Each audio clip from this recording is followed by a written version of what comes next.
The check in my hand was for $1 million. My fingers trembled as I held the giant piece of cardboard, the black ink spelling out a number with so many zeros it looked fake. The crowd was a roaring sea of noise, thousands of people cheering, cameras flashing like lightning in the huge stadium. But my eyes weren't on them.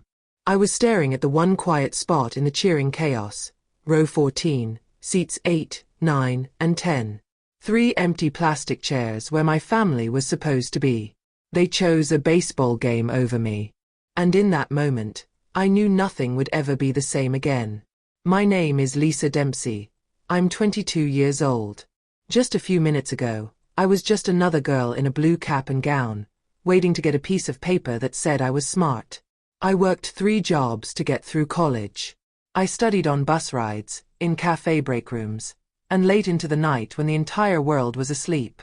I was the first person in my family to ever graduate from a university, and I thought this day would be our victory. I imagined my mom crying happy tears. I imagined my dad boasting to the person next to him, "That's my girl."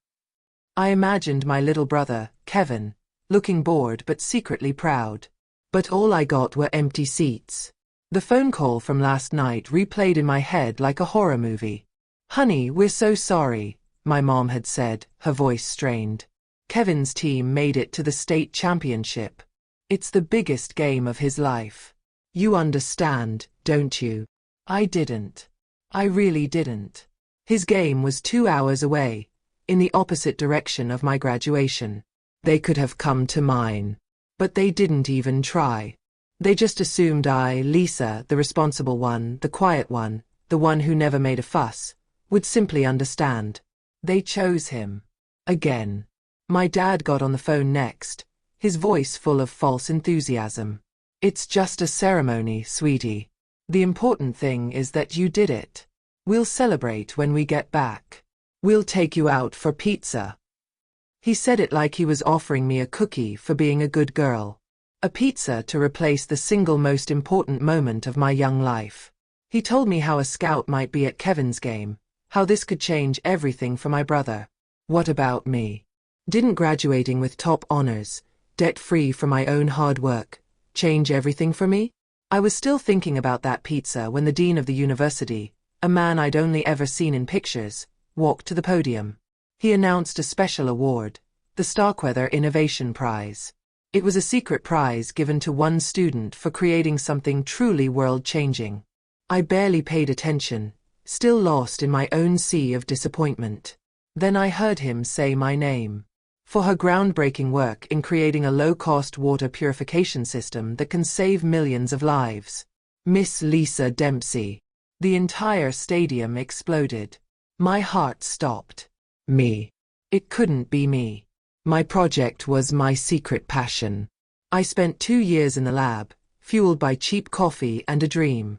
I poured every spare second into it. My family thought I was just hiding from the world. My mom told me I needed to get out more. My dad said I was wasting my youth on some science fair project. They had no idea what I was building. They never asked. They never cared enough to ask. And now, this project they dismissed, this silly little hobby, had just handed me $1 million. The irony was so bitter, it felt like poison in my throat. As I walked off the stage, my phone buzzed in the pocket of my gown. I pulled it out, a stupid flicker of hope lighting in my chest. Maybe they heard. Maybe someone called them. But it was just a text from my mom. It was a picture of Kevin, mid-swing, with a baseball bat. The caption read, "Home run. He's a star. So proud." There was nothing about me. Not a, "Congratulations." Not a, "Thinking of you." It was as if my graduation, my entire existence, wasn't even happening. The flicker of hope died, and something cold and hard took its place. I stared at the check, then at the text message. A star. They thought he was the star, the one who deserved all the attention, all the praise. They had spent their savings on his trainers, his equipment, his travel teams. I had paid for my own tuition, my own books, my own food. I had done it all by myself. And as I stood there, surrounded by thousands of cheering strangers, I had never felt more alone, or more powerful. This money wasn't just money. It was freedom. It was a voice. It was revenge. My phone started ringing again. This time, I saw the name, Dad, light up the screen. The game must be over. I let it ring once. Twice. A small, chilling smile spread across my face. I finally felt the tears I had been holding back begin to well in my eyes. But they weren't tears of sadness. They were tears of rage. I took a deep, shaky breath, wiped my eyes with the back of my hand, and pressed the green button to answer the call. The old Lisa, the one who always understood, was gone forever. "Hey, sweetie. What a game. We won." My dad's voice boomed, completely oblivious. He didn't even ask how my ceremony was. "We're heading to Sal's Pizzeria to celebrate Kevin's big win. We'll save you a slice. Where should we meet you?" I looked across the cheering crowd, at the giant stage with my name on it, and down at the check for $1 million. I held the phone tightly to my ear and said 5 simple words that would burn their world to the ground. "Who is this?" I asked, and I hung up. What they didn't know was that they would never hear from me again. Not until I was ready. And when I was, they would regret missing my graduation for the rest of their lives. If you want to see how I use my new fortune to get the ultimate revenge, make sure you're subscribed so you don't miss what's coming. This story is about to get wild, and you won't want to miss a second. Also, let me know in the comments where you're watching from. I'd love to see how far my story is reaching. My thumb pressed down on the red end call button, and the world went silent. My dad's cheerful voice was gone, replaced by the ringing in my own ears. For a second, I felt a wave of panic. What did I just do? Years of being the good daughter, the one who never made waves, screamed inside my head.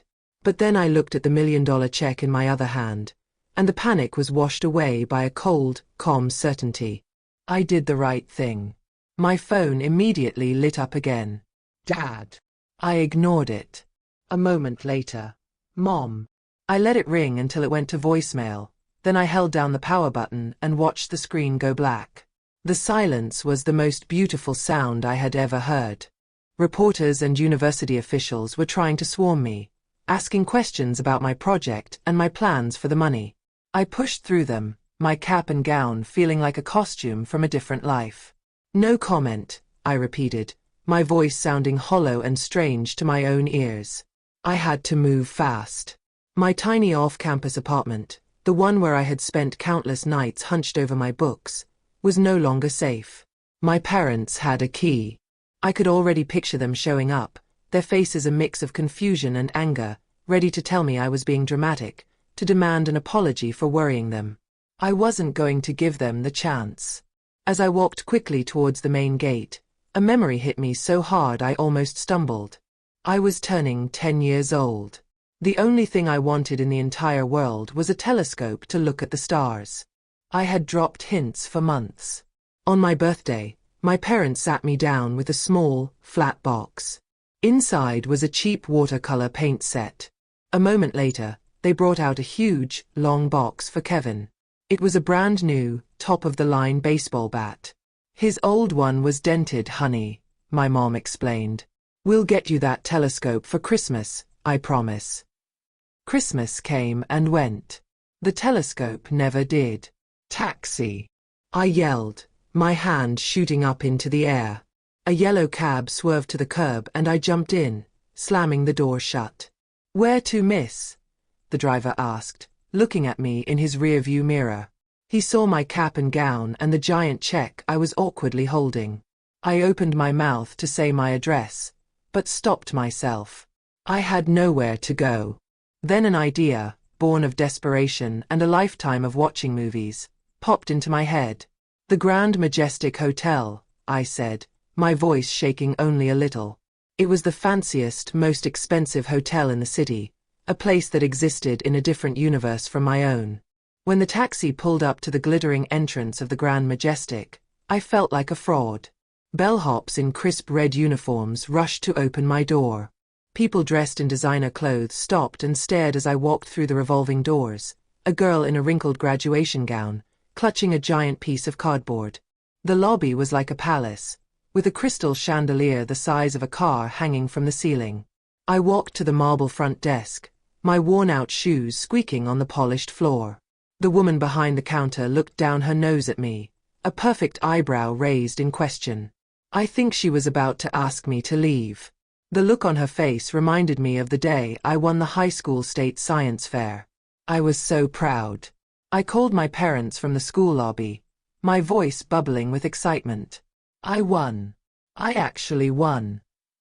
My dad's reply crushed me. That's great, sweetie, really. But we just can't make it to the awards tonight. We have to drive Kevin to his weekend baseball camp. It's a 3-hour drive and we need to get on the road. He asked me to take a picture of my medal for them. I stood on that stage all by myself, just like today. I never showed them the picture. Back in the hotel, I took a deep breath. I was not that lonely little girl anymore. I slapped the giant check down on the marble counter. "I'd like your best room, please," I said, my voice steady and clear. The woman blinked, her eyes going wide as she read the name and the amount. She quickly vanished into a back office. A few minutes later, a man in a slick suit, the hotel manager, came rushing out. "Miss Dempsey, forgive us. It is an absolute honor to have you." He couldn't stop smiling.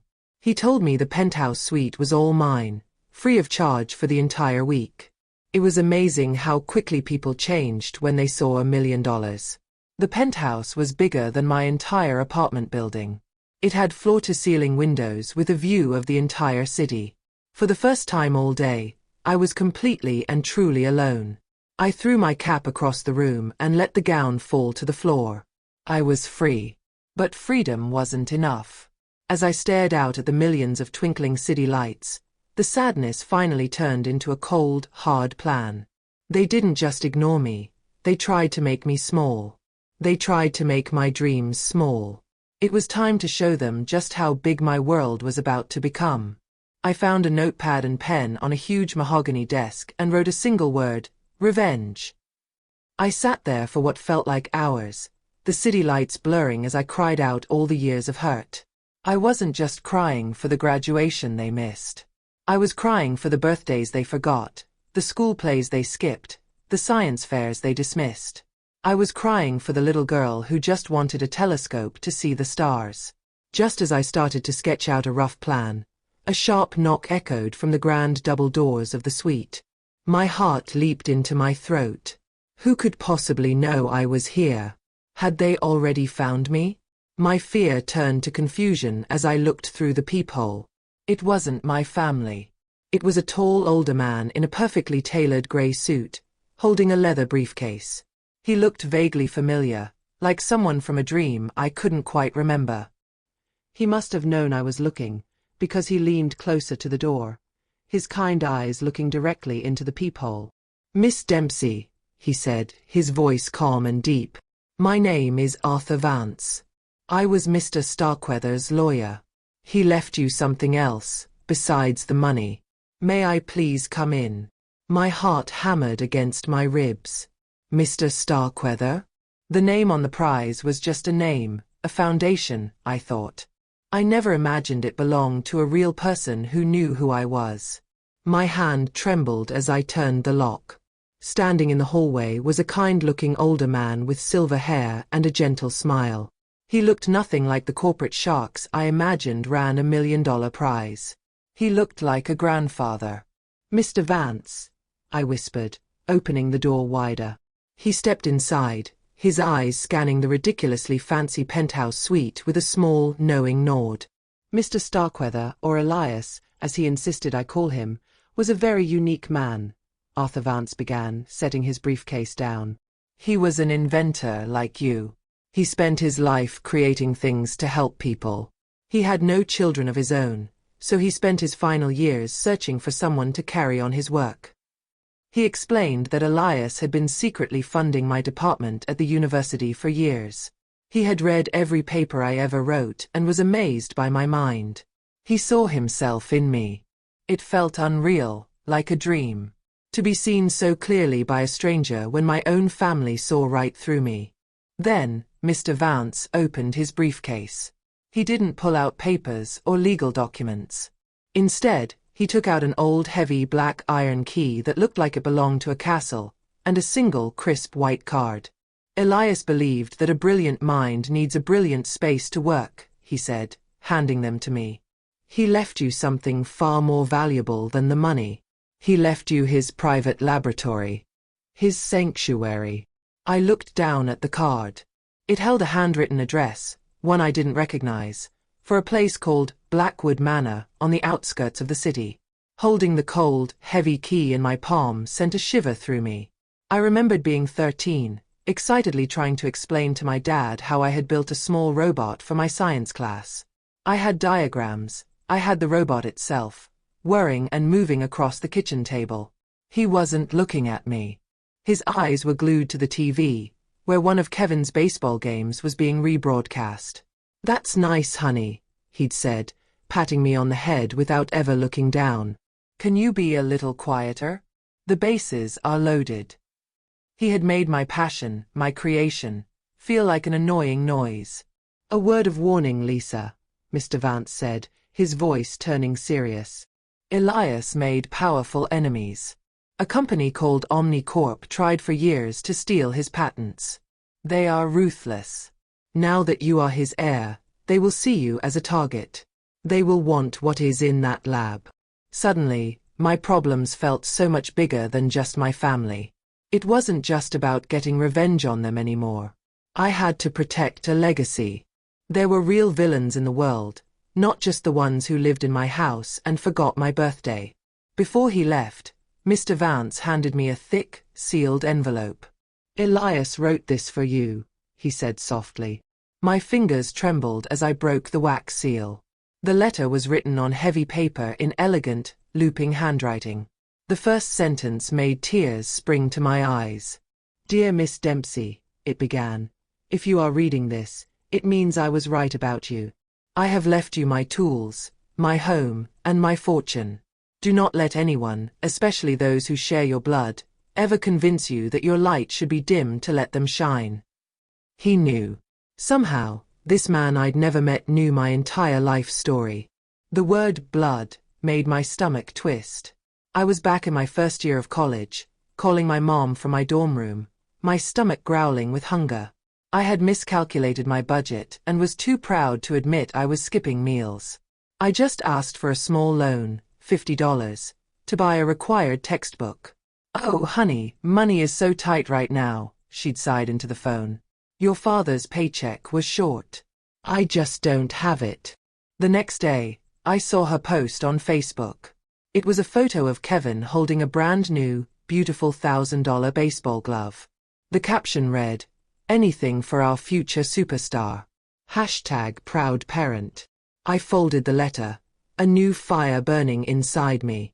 This was more than just a prize or an inheritance. It was a mission. Elias Starkweather had given me a lifeline, a way out of the small, lonely box my family had built for me. He had given me a purpose. I looked at Arthur Vance, the tears in my eyes now dry, replaced by a steely resolve. "Mr. Vance," I said, my voice strong and clear, "when can we go to the lab?" The time for hiding in a hotel was over. The time for building my new life, and my revenge, had begun. A warm smile spread across his face. "I was hoping you'd say that. My car is waiting downstairs." I grabbed my small purse, leaving everything else behind. I walked past the crumpled graduation gown on the floor without a second glance. It was the skin of a person I no longer was. As I looked at my reflection in the elevator's golden doors, I didn't see the forgotten daughter anymore. I saw a woman who had just inherited a ghost's kingdom, and I was ready to be its queen. I turned my phone back on, thinking I should at least have it in case of an emergency. We drove for nearly an hour, leaving the city behind. We arrived at a massive, wrought iron gate half hidden by overgrown ivy. Behind it was a long, winding driveway leading to a huge, dark stone mansion that looked both terrifying and beautiful. "Welcome to Blackwood Manor," Mr. Vance said quietly. "Your new home." As I stepped out of the car and walked towards the gate, my phone buzzed. It was a text from an unknown number. My blood ran cold when I saw it. It was a picture of me right now, standing in front of this very gate. Below it were 3 words. "We see you." My blood turned to ice. I shoved my phone into Mr. Vance's hand, my own fingers too numb to hold it steady. "We see you." The 3 words echoed in my head. The picture was clear, taken from the dark woods across the road. We were being watched. Mr. Vance's kind, grandfatherly face hardened into something serious and sharp. "Omnicorp," he said, his voice a low growl. I knew they were vultures, but I didn't think they'd move this fast. He looked from the phone to the imposing manor, then back to me. "We need to get you inside. Now. The house is the safest place you can be." With a trembling hand, I pushed the heavy iron key into the lock of the massive oak door. It turned with a deep, groaning sound, like the house was waking from a long sleep. The door swung inward, revealing a grand foyer cloaked in white sheets. Dust motes danced like fairies in the single beam of light slanting from a high window.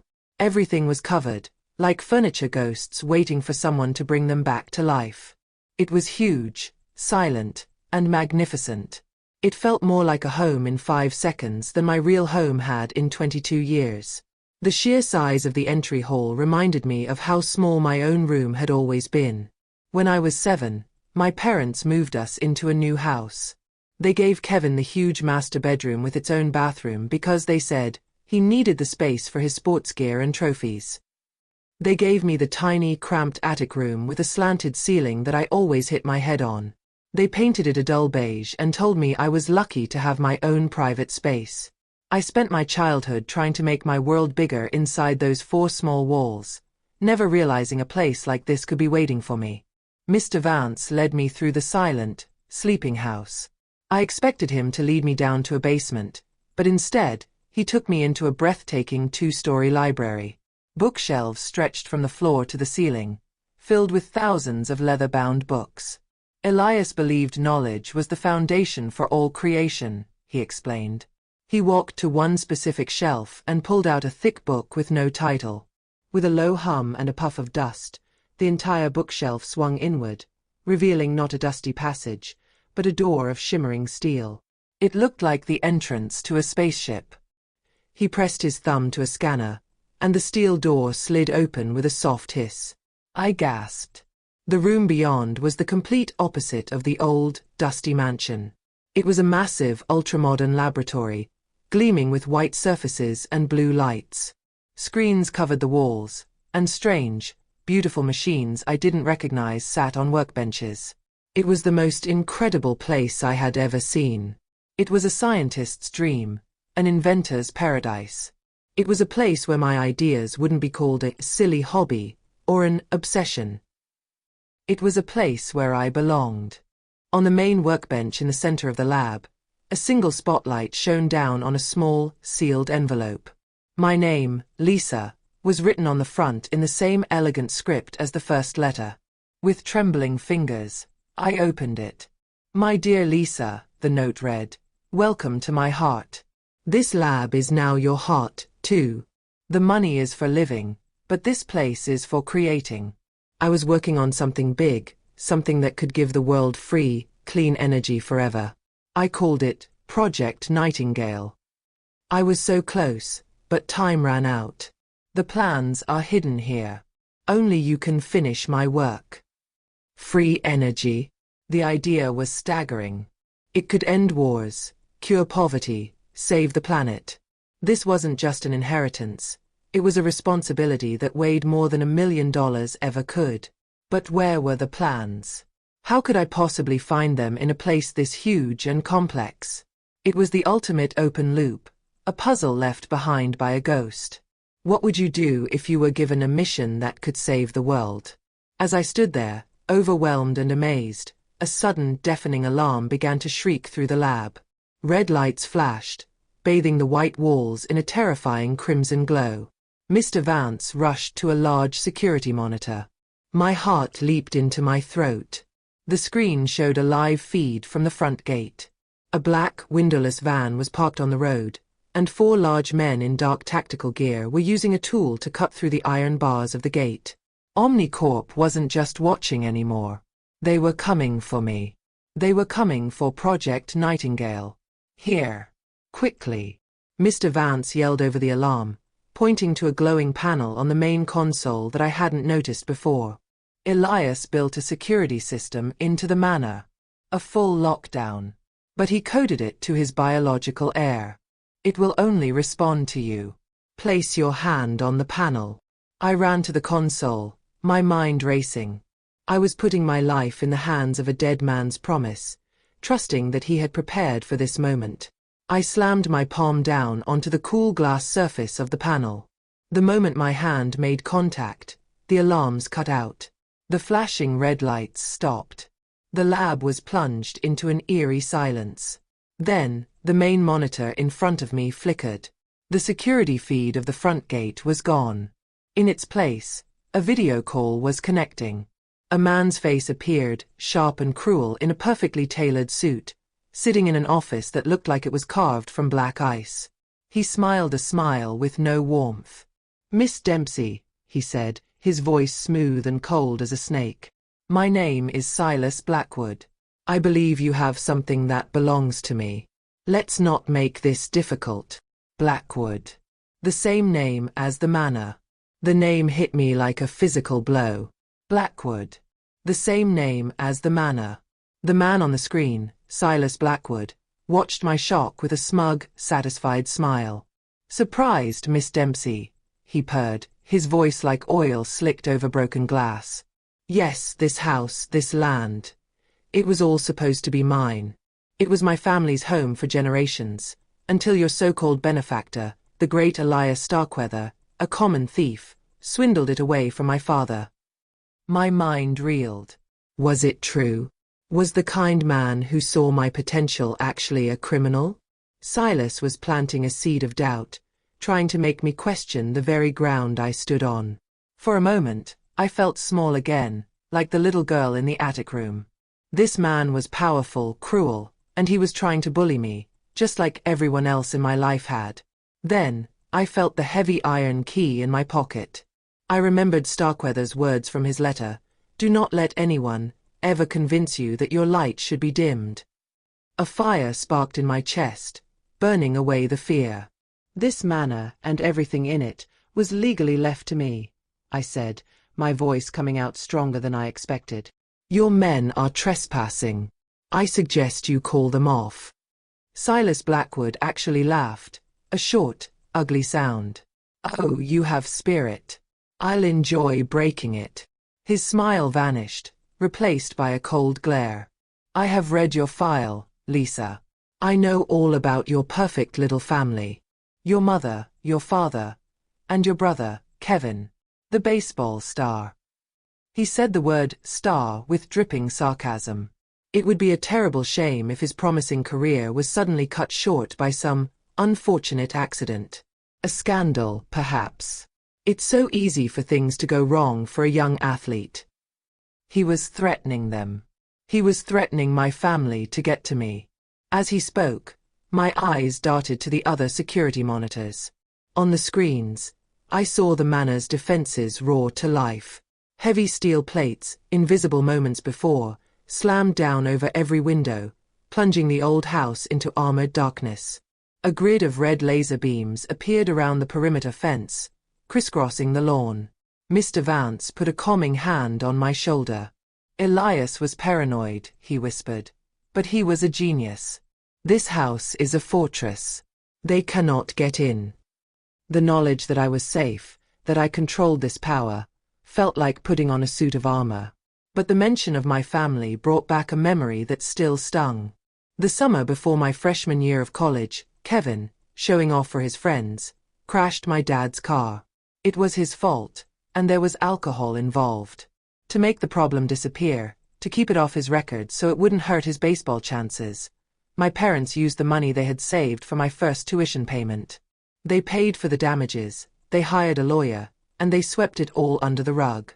"We'll make it up to you, Lisa, we promise," my dad had said. It was another promise, like the telescope, that was never kept. I looked at Silas Blackwood's smug face on the screen. He thought my family was my weakness, the leverage he could use to control me.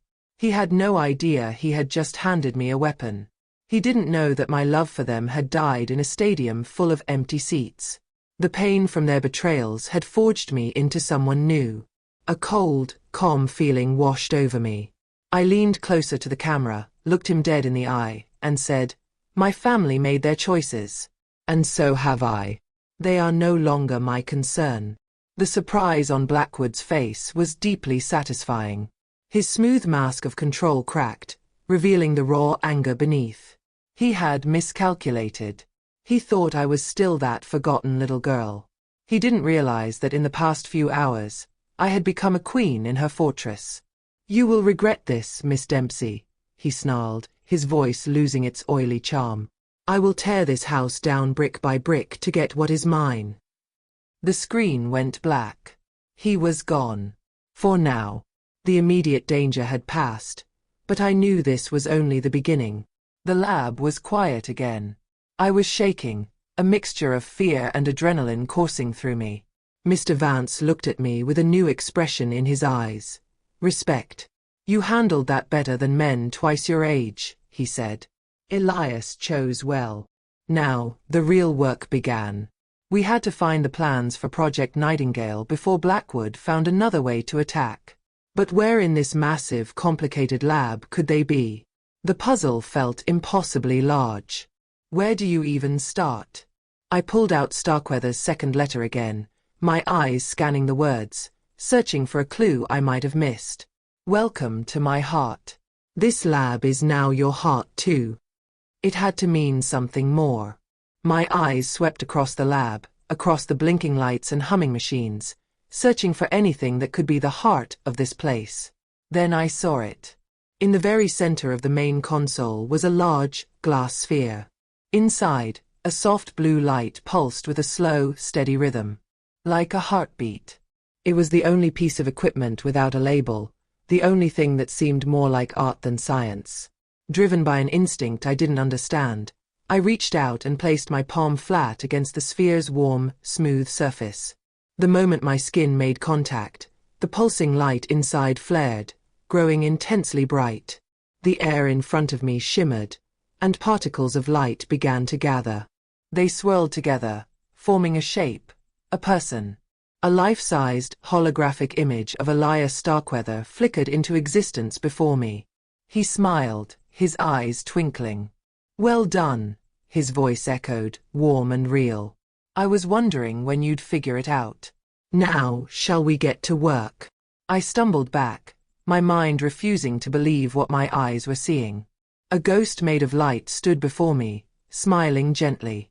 Mr. Vance looked just as shocked as I felt. "Elias," he breathed, his voice filled with awe. The hologram chuckled, a warm, lifelike sound that filled the lab. "Not quite, Arthur," the light figure said. "I am what Elias left behind. An artificial intelligence, built from his memories, his knowledge, and his personality. Think of me as a guide, a teacher." He knew he wouldn't live long enough to finish his work, so he created me to help the person who would. It wasn't a ghost. It was the most advanced technology one had ever seen. The Elias AI turned his holographic eyes to me. "I watched your conversation with Silas Blackwood. You have more courage than he could ever comprehend." He confirmed what I had hoped. Silas was lying. The Blackwood family had been cruel landlords who nearly destroyed the local town with their greed. They lost the manor in a bankruptcy auction, and Elias bought it legally to save it from demolition. He wanted to turn their monument to greed into a beacon of hope. The doubt Silas had planted in my mind withered and died. I was on the right side. "Please," I said, my voice barely a whisper, "tell me where the plans for Project Nightingale are. We have to find them before Blackwood tries again." The Elias AI smiled patiently. "It is not so simple, Lisa. The plans are not in a safe or on a hard drive. They do not exist. Not yet. My heart sank. What did he mean? Project Nightingale was Elias's greatest dream, the AI continued. He built this lab as a roadmap. The project is a series of questions, of problems that only a mind like yours can solve. I can guide you, but you must build the blueprint yourself. It wasn't an inheritance. It was a test. The word test sent a jolt of anxiety through me. I remembered my 7th grade science fair. I had worked for 3 months building a model of the solar system with tiny, orbiting planets. I was so proud of it. The morning of the fair, Kevin was throwing a baseball in the house, even though my parents had told him not to. The ball went wild, smashing directly into my project, shattering it to pieces. When I cried, my mom just sighed and said, "Oh, honey, don't be so dramatic. It was just a school project." They didn't even punish Kevin. My work, my passion, meant nothing. "Do not be afraid of failure, Lisa," the Elias AI said, as if reading my thoughts. "Every broken part is a lesson learned. The first step is to understand the core of the problem." He gestured to a nearby workstation, and it hummed to life. "The heart of the manor showed me your potential. Now you must understand the heart of the matter." I walked over and placed my hand on the scanner. A diagram appeared on the screen, a complex string of molecules and equations that made my head spin. It was the foundation of a new energy source, and it was beautiful, terrifying, and completely beyond my understanding. I felt a wave of doubt crash over me. This was impossible. I was just a college graduate, not one of the greatest scientific minds in history. I can't do this," I stammered. "Elias knew you would feel this way," the AI said gently. He directed my attention to a sleek, silver headset resting on the console. "This is a neural interface. It will allow you to access the lab's entire library and run simulations with your mind at the speed of thought. Elias built the tools. You only need to learn how to use them." It was a promise of power I could barely imagine. Just as I reached for the headset, a vibration from my pocket startled me. My phone. I had completely forgotten about it. I pulled it out and saw a long list of missed calls from my mom and dad. Then, a new text message popped up. It wasn't from them. It was from an unknown number. I opened it. My breath caught in my throat. It was a picture of my mother, sitting at our kitchen table, her face buried in her hands, her shoulders shaking with sobs. She looked broken. The text underneath the picture read, "She won't stop crying, Lisa. She hasn't eaten. Dad is a wreck. They know they made a huge mistake. Please, just call them. Kevin." It had to be him. He was using our mom's pain as a weapon, trying to pull me back with guilt. The old Lisa would have shattered into a million pieces. The old Lisa would have called, begging for forgiveness, even though she had done nothing wrong. But I wasn't the old Lisa anymore. I saw the picture for what it was, a cage. I stared at the image of my crying mother, the woman who chose a baseball game over my future.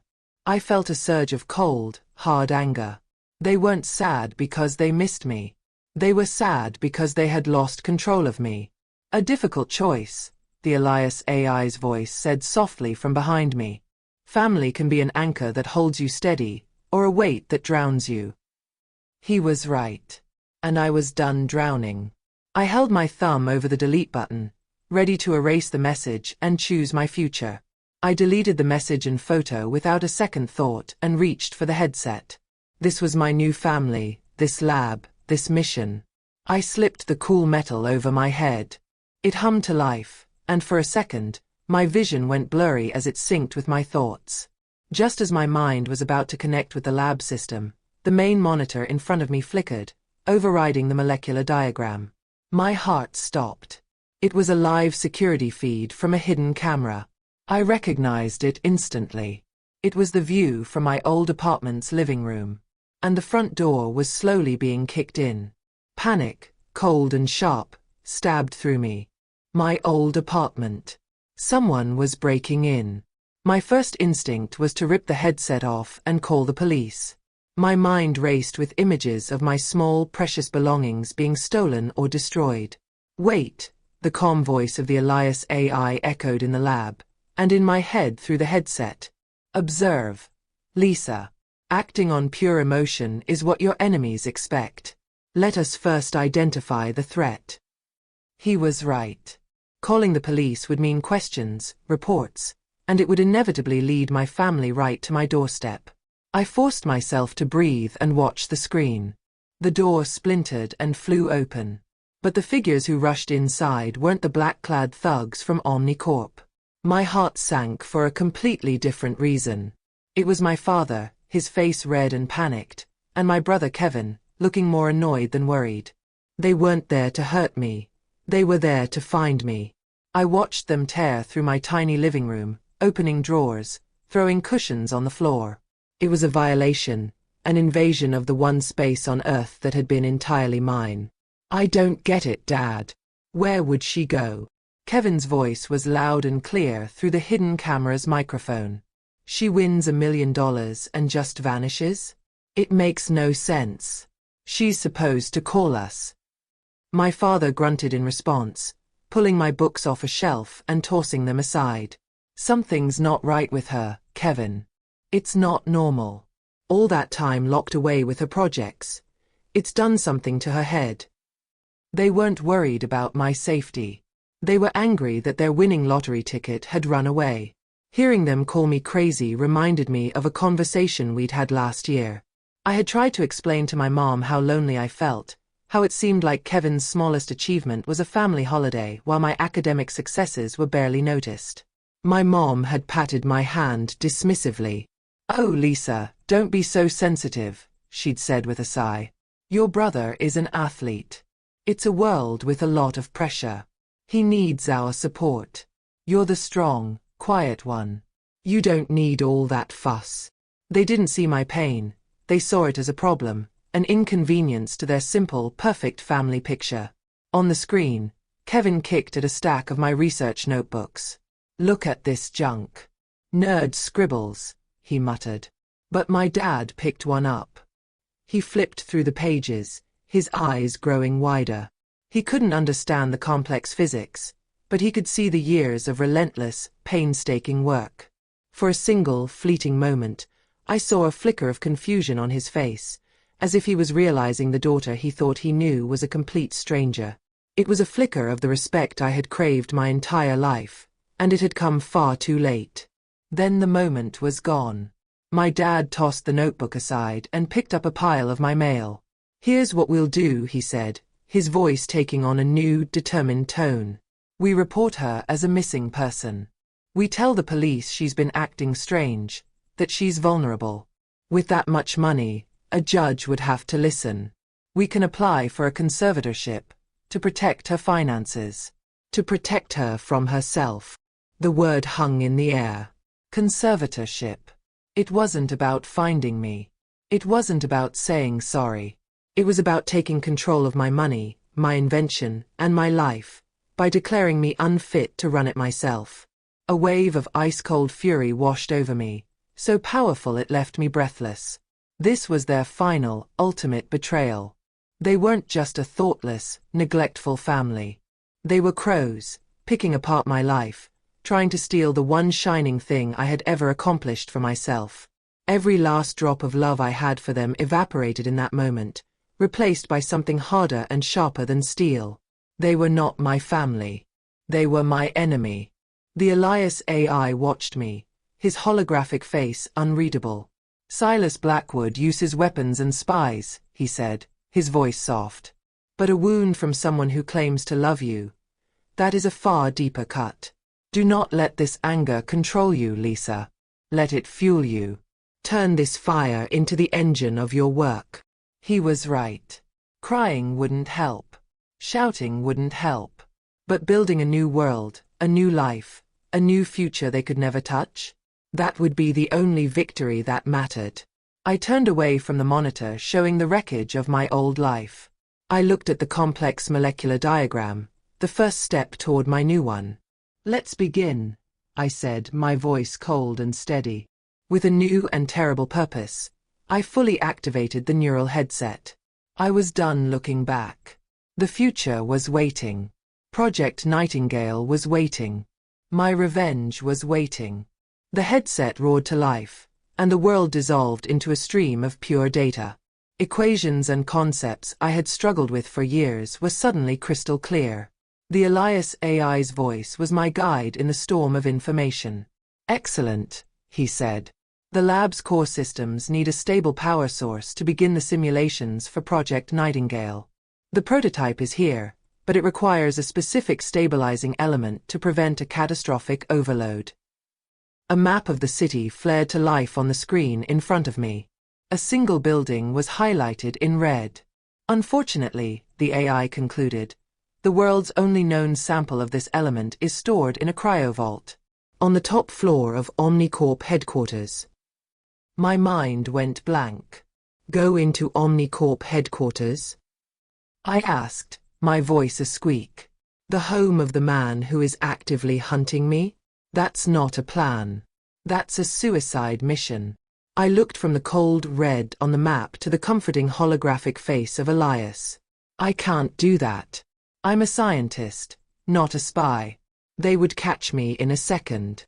I felt that old familiar panic creeping back in, the feeling of being small and helpless in the face of an impossible problem. I had armor, but they were asking me to walk right up to the cannon. Elias was a brilliant inventor, but he was also a realist, the AI said, his voice calm and steady, cutting through my fear. He knew that men like Silas Blackwood do not play by the rules. He anticipated that Omnicorp might one day acquire this element just to keep it from him. The AI directed a light towards a blank wall in the lab. The wall slid away, revealing a hidden compartment. "So," the hologram continued, "Elias prepared for a day when his successor might have to break the rules too. He built you a toolkit." Inside the compartment was a sleek, black case. I opened the case, my breath catching in my throat. It was filled with gadgets that looked like they belonged in a spy movie. There was a small, silver pen that, the AI explained, could project a flawless holographic disguise over my body. There was a tiny metallic object the size of a housefly, a silent, nearly invisible drone. There was a slim glass-like device that could decode any electronic lock in seconds. And finally, a thin black suit that felt like silk but could, according to the AI, bend light to make me nearly invisible in the shadows. This wasn't just a toolkit, it was a suit of miracles. Seeing these tools, these solutions to impossible problems, reminded me of a time I had no solutions at all. In 10th grade, a group of popular kids stole my research notes the day before the final science presentation. I knew they did it, but I had no proof. When I told the teacher, he just sighed and said he couldn't do anything without evidence. I had to give my presentation from memory and got a bad grade. I remember the feeling of complete helplessness, of having my hard work stolen with no way to fight back. Elias, it seemed, had made sure I would never feel that helpless again. "But how will I even get close?" I asked. "The building must be a fortress." The Elias AI brought up an image on the main screen. It was a fancy invitation. "Omnicorp is hosting its annual Future Innovators Gala tomorrow night," he explained. "It is a massive party, filled with the city's most important people. Hundreds of guests. It will be the perfect cover. You will go as a guest. The drone will scout the layout, the decoder will open the doors, and the suit will keep you hidden." He made it sound so simple, but my heart was pounding like a drum. "I don't know how to do any of that," I protested. "I can't just walk in and become a super spy." The AI gestured to the neural headset still resting on the console. "You won't have to," he said. "The headset allows for full immersion simulations. In the next few hours, your mind will practice this mission 1,000 times. You will learn the building's layout, the guards' patrol routes, and how to use every tool perfectly. By the time you wake up, it will feel like a memory." I put the headset on, and my world exploded in a rush of simulated hallways, locked doors, and close calls, my mind learning and adapting at impossible speeds. I woke from the simulation hours later, my head aching but my mind sharp. As I took the headset off, a flashing alert caught my eye on the main monitor. It was a live news report. "Mr. Vance, turn up the sound," I whispered. The reporter was standing in front of the Omnicorp Tower. Silas Blackwood himself was at a podium, speaking to a crowd of journalists. He was announcing the launch of a new charitable foundation, one dedicated to helping brilliant but troubled young minds. Then, my picture flashed onto the screen behind him. My graduation photo. My blood ran cold. "The foundation's first person of interest," Blackwood said, his face a mask of fake concern, "is a missing young woman named Lisa Dempsey.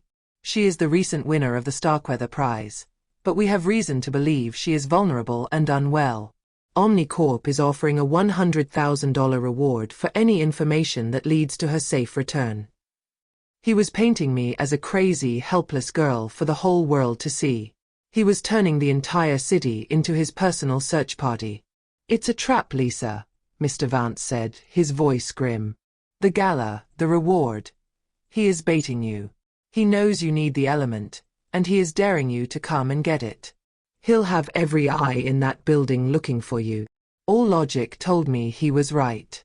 Walking into that party was the most insane, reckless thing I could possibly do. It was exactly what Blackwood wanted. But it was also the last thing he would expect me to actually be brave enough to attempt. I stared at Silas Blackwood's smug, arrogant face on the screen. I thought of my father wanting to declare me incompetent.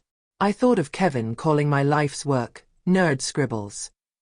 They all saw the same person, a quiet, scared little girl who could be easily pushed aside and controlled.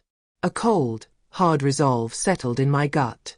I was done being that person. "He's right about one thing," I said, my voice low and dangerous. "He is going to see a troubled young mind at that party." I turned to the Elias AI. "Show me my disguise. I need to pick out a dress." The Elias AI worked its magic. In the lab's mirror, a stranger stared back at me.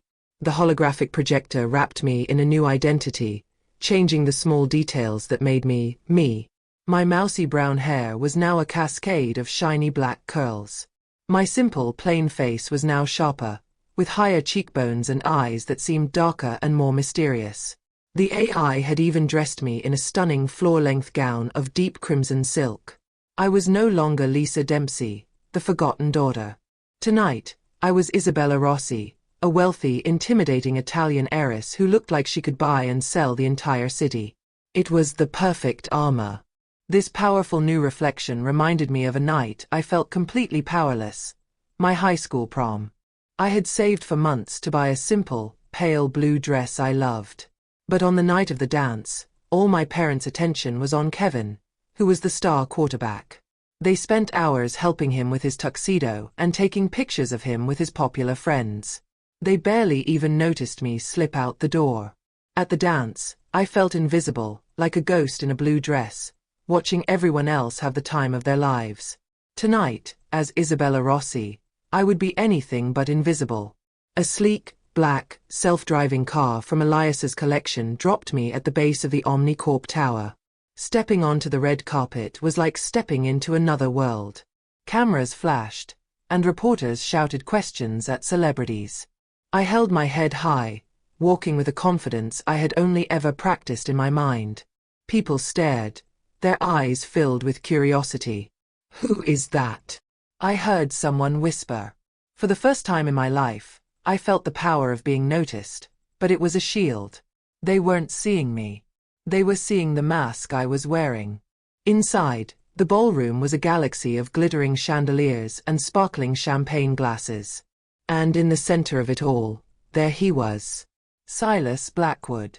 He was even more handsome and charming in person, laughing and shaking hands, looking every bit the hero he pretended to be. I felt a chill run down my spine. Our eyes met across the crowded room. For one terrifying, heart-stopping second, I was sure he knew. That he could see right through the hologram to the scared girl underneath. But he simply gave a polite, dismissive nod to the unknown woman and turned away.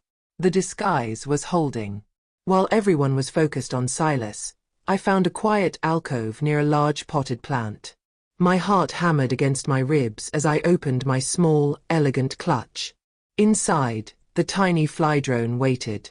I let it crawl onto my finger, and with a nearly silent command from my thoughts, it took flight. It zipped up towards the high ceiling, completely unnoticed, and disappeared into an air vent. On a tiny screen hidden on my bracelet, I saw the world from its eyes, a maze of vents and wires. The first part of the plan was in motion. The little drone was now my scout, my eyes in the enemy's fortress. I turned to blend back into the crowd and nearly collided with a young man in an ill-fitting rented tuxedo. My blood ran cold. It was Kevin, my brother. And standing just behind him were my mother and father. My entire family was here. My mind reeled in confusion. What were they doing at a place like this? They looked lost, like stray animals who had wandered into a palace. Kevin stammered an apology, not recognizing me in the slightest. To him, I was just some rich lady he had accidentally bumped into. He and my parents scurried away, intimidated. My curiosity got the better of me. I followed them at a distance, hiding behind a marble pillar. I saw my father speaking nervously to a man with an Omnicorp name badge. "We're Lisa Dempsey's parents," he was saying, a pathetic mix of pride and sadness in his voice. "Mr. Blackwood was kind enough to invite us tonight. He said he's going to help us find our little girl." The awful truth hit me like a physical blow. Blackwood hadn't just put out a reward. He had found my family and brought them here, using them as props to make himself look like a caring hero. As if in a nightmare, my mother turned and saw me watching them. A strange, confused expression crossed her face. It was the ghost of recognition, a mother's instinct fighting against a holographic lie. She walked towards me, her eyes full of a sadness I had never seen before.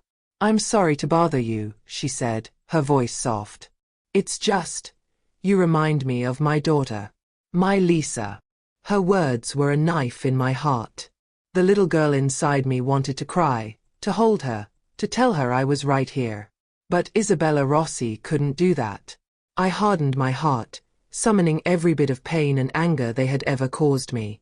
I gave my mother a cold, dismissive look, the same look of disinterest she had given me 1,000 times. "I am sorry for your troubles," I said, my voice dripping with a fake, flawless Italian accent. Then, I turned my back on her and walked away. It was the cruelest, most painful thing I had ever done. I left her standing alone in the middle of the crowd, looking utterly stunned. I had to, or the entire mission would be lost.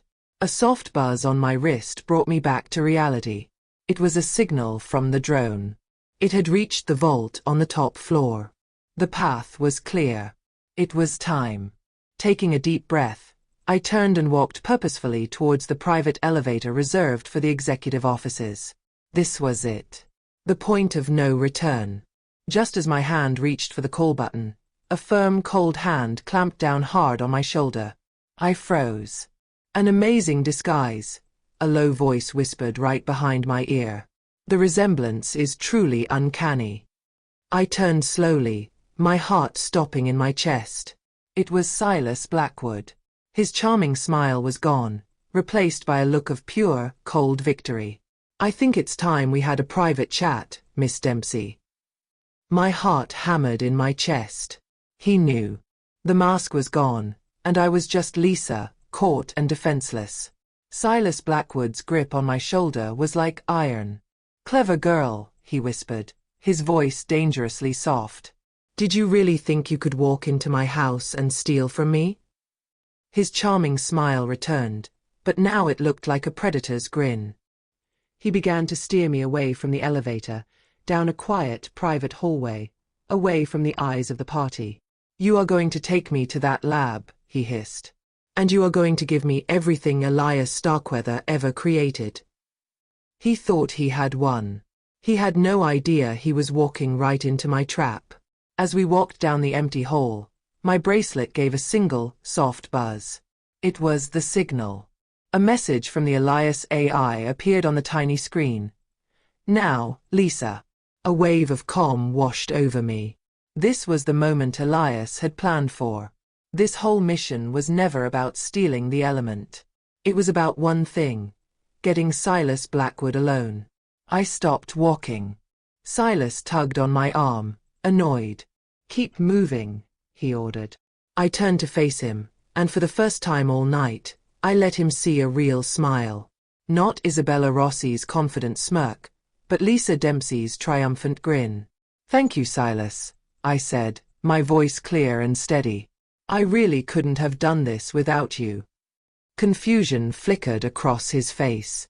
Before he could react, I raised the silver pen from my clutch. It wasn't just a disguise projector. I clicked it once. In the lab miles away, the Elias AI unleashed a digital storm. A silent, unstoppable command shot through the internet, targeting Omnicorp servers. Across the city, in Blackwood's gleaming tower of power, every screen went black. Every file was locked. His entire digital empire was frozen in an instant. At the exact same moment, a massive data package, years in the making, was sent from the lab to every major news outlet and government agency on the planet. It was Elias Starkweather's secret insurance policy, a complete record of every crime Silas Blackwood had ever committed. Every patent he'd stolen, every competitor he'd ruined, every law he'd broken. Silas's phone began to scream with notifications. Reporters. Lawyers. The FBI. In the space of 10 seconds, his whole world had been set on fire, and I was the one who had struck the match. The look of pure shock on his face reminded me of the bullies who had stolen my science notes in high school. I remembered how they had laughed, so sure they would get away with it. But they didn't know that a quiet boy in my class had secretly recorded them on his phone. He showed the video to the principal. Seeing the smug looks on their faces crumble into fear as they were caught was the first time I realized that bullies, no matter how big and scary, always have a weakness. Silas Blackwood was just a bully in a more expensive suit. "You! What did you do?" he screamed, his handsome face twisted into an ugly mask of rage. He lunged for me, but it was too late. The hallway was suddenly flooded with Omnicorp security guards, responding to the server crash. "You'll never win," he shrieked as they pulled him away. "Project Nightingale will die with me. You will never get the stabilizing element." I just smiled. "Oh, Silas," I said calmly. "Who said I ever needed to?" It was time for the final piece of the puzzle to fall into place. The Elias AI's voice spoke softly through a hidden earpiece. "The element in the vault was a decoy, Lisa. A clever fake Elias created to fool his rivals." So what was the real element? Where was it? "Elias created a small, synthetic, perfect sample years ago," the AI explained. "He hid it in the one place he knew would be safe. A place of victory that only you would value." My mind raced, and then my breath caught in my throat. I knew. It was the trophy from the state science fair. The one my parents never came to see. The one I kept in a box in my old apartment. While my family was busy tearing my apartment apart, looking for clues to control me, the Elias AI had sent a tiny, silent drone. It had slipped in, retrieved the small, glowing element hidden inside the trophy's base, and returned to the lab, completely unnoticed. My greatest triumph, the one my family had dismissed as a silly hobby, held the literal key to my entire future. The poetic justice was so perfect, so beautiful, it brought tears to my eyes. My past hadn't been a weakness. It had been my secret weapon all along. As federal agents swarmed the ballroom to arrest Silas Blackwood, I walked calmly through the chaos. I clicked the pen again, and the disguise of Isabella Rossi dissolved into thin air, leaving plain, simple Lisa Dempsey in her place. I passed my family huddled in a corner.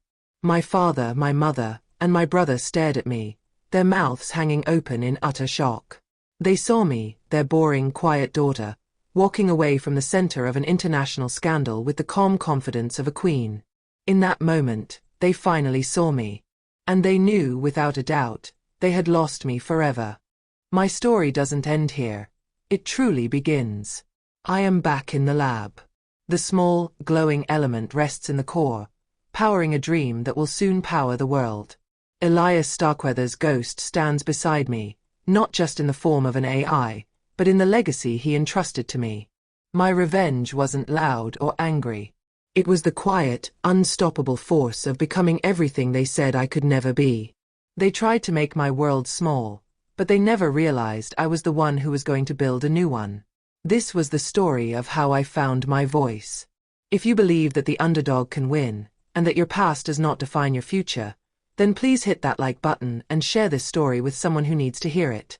And make sure you subscribe and turn on notifications, because my journey is far from over, and you won't want to miss what comes next.